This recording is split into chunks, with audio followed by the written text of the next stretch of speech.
Well, hello there. If you are wondering what the current housing market looks like in Northwestern Montana, you have come to the right place because the June statistics are out.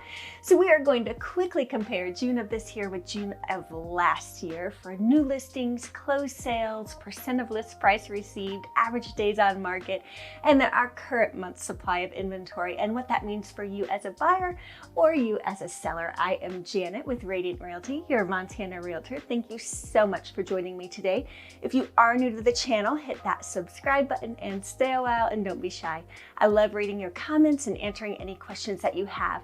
Additionally, if you are looking to buy or sell a property or home here in Montana, you can give me a call anytime at 406-890-5390. I would love to hear more about your needs and answer your questions as well. But for today, let's dive into these numbers.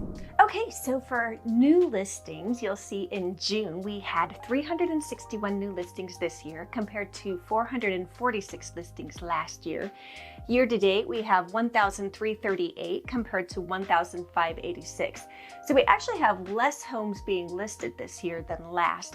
You can notice too in this graph, I am giving you the single family home numbers. There's also the blue line for townhomes and condos. And then it also goes all the way back to 2009. So you can see that history there as well. Let's move on to pending sales. For pending sales in June, we have 35 versus 186 last June. So that is a huge difference. So while we have less homes listed, we also have less pending sales.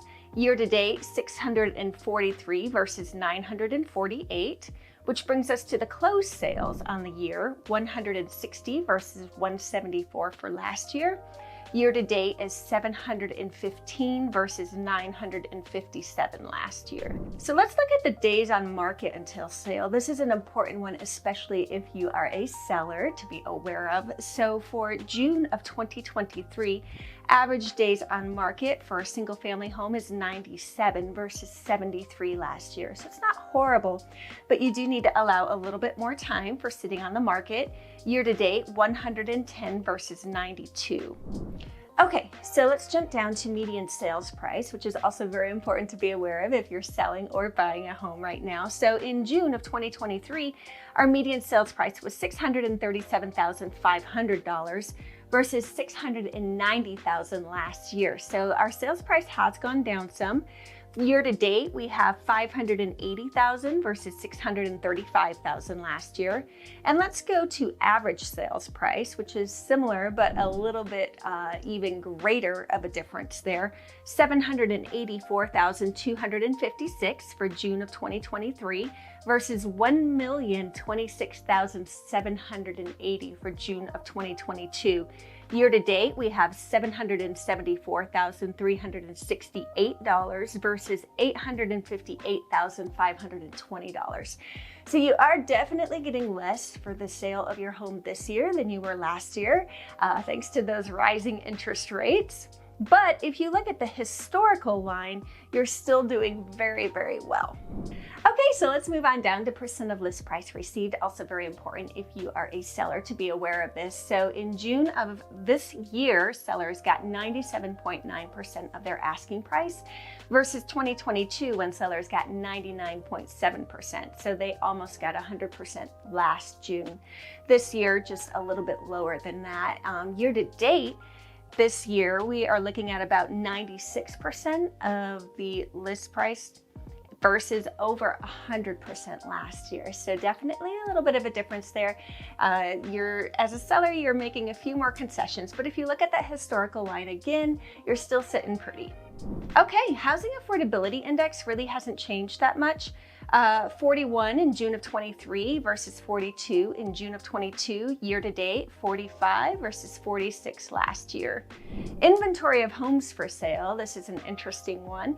So June of 23, we have 1,013 homes for sale versus last year when we had 679, which is interesting given that new listing statistic that we viewed above, where there were actually more new listings last year, but there were also more sales, bringing that number to what it is today.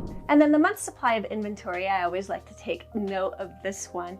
So currently in 2023, for June, it's 8.1 versus June of 2022, it was 3.7. So that is a big difference. So what that means is we have tipped the scale slightly in favor of buyers. So this is great news if you are a buyer, because the last 2 years you've really been struggling. I know, I'm sorry. I've felt for you. We've fought for you. We've gotten houses under contract, but it has been a struggle. So this is your year if you are a buyer. Now, obviously you still have some things to contend with, like those rising interest rates. That definitely puts a hurting on you, but you can get in and you can refinance. If you watched the lender video that I did with Matt a couple weeks ago, he did say it's forecasted in the next 12 to 18 months that there might be a good refinance window for you for that. Now, if you are a seller, what does this mean for you? Well, it means you're not going to get quite as much as you would have for your house if you had listed it last year or the year before. However, if you look at that historical line, you're still doing really well. So if you want to sell your home right now, go for it. Jump right in. It's probably not going to get any better in the next few years. So now is the time.